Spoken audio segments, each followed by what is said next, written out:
వచ్చేసింది ఆది శ్రావణం షాపింగ్ అంతటికి అతిపెద్ద కేజీ సేల్. కేజీ సేల్ తో పాటు up to 61% off 1+1 offers, combo offers ఇంకా మరెన్నో. CMR shopping mall. Pedakakani Sri Bhramaramba సమేత మల్లేశ్వర స్వామి ఆలయంలో అమ్మవారి మంగళసూత్రం మాయం కావటంపై పొన్నూరు నియోజకవర్గ వైఎస్ఆర్సీపీ సమన్వయకర్త అంబటి మురళీకృష్ణ ఆగ్రహాన్ని వ్యక్తం చేశారు.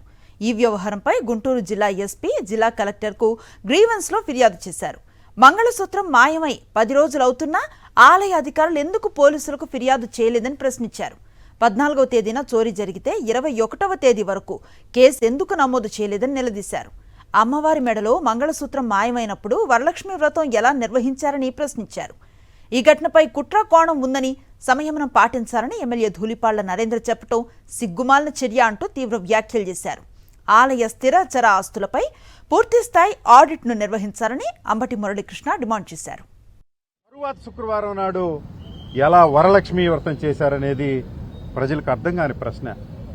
ఒక సామాన్య స్త్రీ తన మెడలో మంగళసూత్రం తీయడానికే అంత చేస్తే అమ్మవారి మంగళసూత్రం పోయిందనేది చిన్న విషయం కాదు.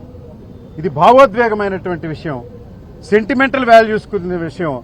దాని విలువ 15-20 లక్షలు అనేది కాదు, లక్షలాది కోట్ల రూపాయల విలువైనటువంటి సెంటిమెంటం దాంట్లో నిగూఢంగా దాగుందనేది ప్రజానీకం గమనిస్తున్నారు. 22వ తారీఖు వరకు ప్రభుత్వం నుంచి కానీ, పోలీస్ శాఖ నుంచి కానీ, దేవాదాయ శాఖ నుంచి కానీ ఎట్టి వివరణ పత్రికా విలేకరులకు కానీ, ఏ ఒక్కరికి కానీ రాతపూర్వకంగా కానీ, లేకుంటే ప్రెస్ కాన్ఫరెన్స్ పెట్టడం కానీ ఏమీ జరగలేదు.